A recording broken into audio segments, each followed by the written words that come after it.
Hello everyone and welcome to today's class. So we are going to talk about science, okay, and our topic are solids and liquids. All right, solids and liquids, and the unit is unit 12, pages, your purpose book 58 to 61 and your workbook 48 to 51. So by the end of this lesson, you should be able to tell me or name some solids and liquids, okay?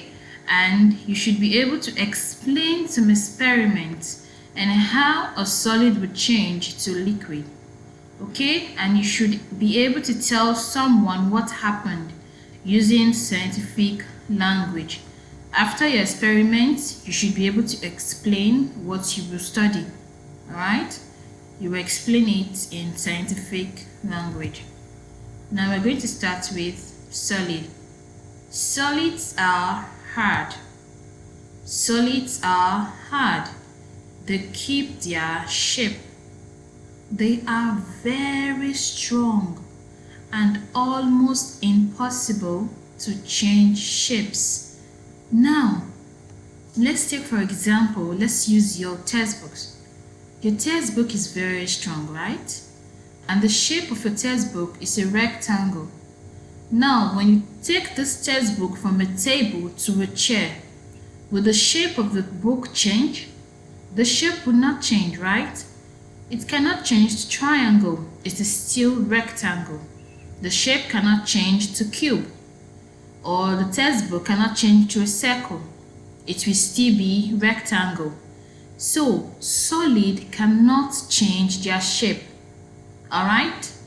Now, when you look at your house, you look around your room, anything you can hold is a solid. Anything, your bed, your TV, your book, your bag, anything, your phone, your laptop, they are all solids, okay? Anything you can hold, they are solids. Alright? So, solid is also a matter. It can be big or small. Solid can be big like a book or small like a pencil. All right? So, anything in your hand that is strong is a solid property. So, anything you can hold for 2 minutes, 3, 4, 1 hour, it's solid. All right? So, you can hold your book, right? You can hold the phone. You can hold your bag, you can hold a chair, you can hold your table. They are all solids. Alright? So we're going to look at the examples of solids.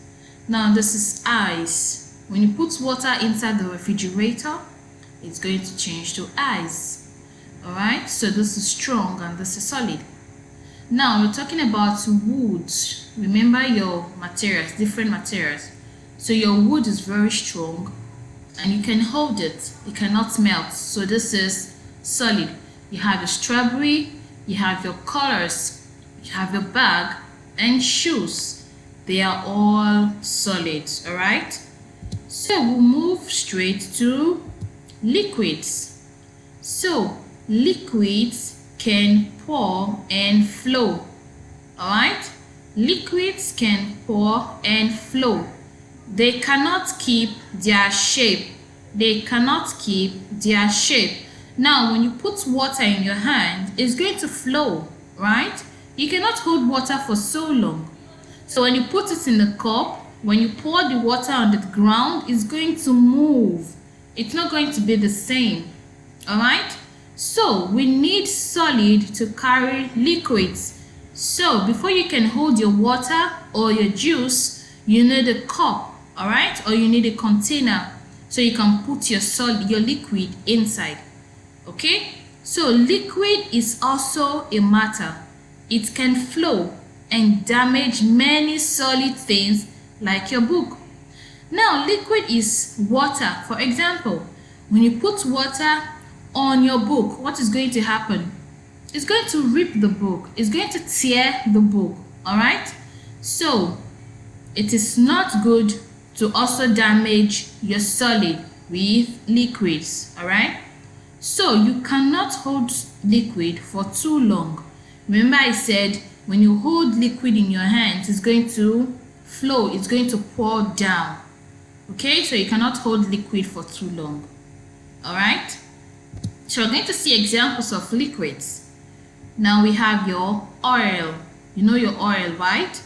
Good. You cannot hold your oil for too long. It's going to flow. It's going to pour to the ground. Except you use solid to hold it. Can you see the container is solid? Now it's pouring it away to another solid, that is the spoon. Okay? Now you have your juice. I know you love juice. So your juice is an example of a liquid. Okay? So, and this glass cup is the solid. The solid is the one holding the liquid. Is that okay? And then you have your water. The water that you drink, that you take shower with, that you take a bath with, that you brush your teeth with. So it's also liquid, your water, all right? So you have your coffee. Your coffee is example of a liquid, any water at all, any liquid, okay? And then your milk, then you have your paint. They are all examples of liquid, okay? So you're going to open this link and watch the video of solid and liquid. I'll also send the video on Google Classroom or Class Dojo, so you can click on the link and open it. It's going to explain better about solid and liquid. Okay, so this is your textbook. You're going to open to page 59, and then you're going to check which one is solid and which one is liquid. So you have your shell. What do you think about a shell? Is it solid or liquid? You have your milk, your oil, sorry about that. So what do you think? Is it solid or liquid? You have a lamp. What do you think about your lamp? Solid or liquid? And your juice. So what do you think? Do you think your juice is solid or liquid? And your chair and glasses. So you're going to discuss and tell me the answers, okay? So this is your workbook, page page 48. So you're going to write S by the solids or L by the liquids. So this is a wood. So what do you think? Is it S or L? S or L? This is your milk or water. This is your pot. So is it solid or liquid? Then your water, your rock or stone, and your juice. So you're going to write either S for solid or L for liquid. Now you read the sentences and answer the questions. Okay? River water is liquid. Do you think water is liquid? If it's yes, you tick. If it's false, then you cross. Then wood is solid. Is that correct? If it's correct, you tick. If it's wrong, you cross. All right? Solids pour and flow. Solid. Solid pour and flows. Is that correct? It's either you tick or you cross. All right? So when you're done with all this, you move to the next page. You're going to see my answers. All right? These are my answers. So you make sure you finish yours before you check this page for the answers. Okay? Now you're going to count these containers. How many liquid containers can you count? You're going to count the liquid containers, the containers that can hold liquid. Okay? When you count them, you write the number here. Now you withdraw these liquid containers in size order, smallest first. So which one do you think is the smallest? The bath, the bottle, the bucket, or the cup? Of course, the cup is the smallest. So you're going to draw a cup, and after a cup you have a bottle, you have a bucket, and your bath. So you're going to draw them according to their sizes. All right? So when you finish, you can check the next page for my answers. Is that okay? I hope that's clear. Now you come to the next page. You're going to do this experiment. You get different cups or different containers. You're going to pour liquids on different containers. This is to tell you that different containers, they hold different sizes of liquids. Okay, so when you check all the containers, you're going to tell me which one is bigger. Which one is bigger? You can also take a picture and send it on Class Dojo or Google Classroom. All right, you're going to point the biggest one, point it, take a picture and send it to me. All right, so that all of us can see the pictures. Okay, so you're going to complete these sentences with the keywords.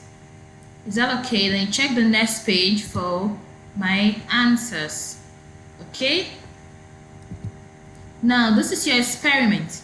You're going to take any chocolate of your choice, and remember your chocolate is solid. Okay, you take any chocolate of your choice, take a picture of the chocolate as solid, then put the chocolate under the sun outside your house for hours. When you take the chocolate, you take it outside your house, put it under the sun. All right, you leave it there for hours. Then you go back to your chocolate and check the state. You're going to check if it has changed from solid to liquid. All right, and then you take a picture of you and the new state. Take a picture of you and the new state of the chocolate, that is the liquid, and send it to Google Classroom. So you're going to tell me what happened. Okay, you take a picture of the solid at first, and you take the picture of the liquid, which is the result. Okay, now you're going to tell me what you will find out. You're going to tell me if it will surprise you, or yes, you're going to explain to the class what happened. Everything. What did you find out when you took the solid chocolate outside? When you put it under the sun, what happened? What is your result? You're going to explain all this to us. And I believe you can tell us about solid and liquid now, right? You can explain solid, you can explain liquid, you can give different examples, right? So this is the end of the class. I want to thank you for your effort. You have been doing really well, really great, and I am so proud of you. Continue being good. Take care of yourselves. Make sure you always wash your hands or you use hand sanitizers. Okay, so finish your homeworks and then you can have fun. All right, I want you to know that I miss you all so much and I love you all. So, until then, see you in the next class. Bye.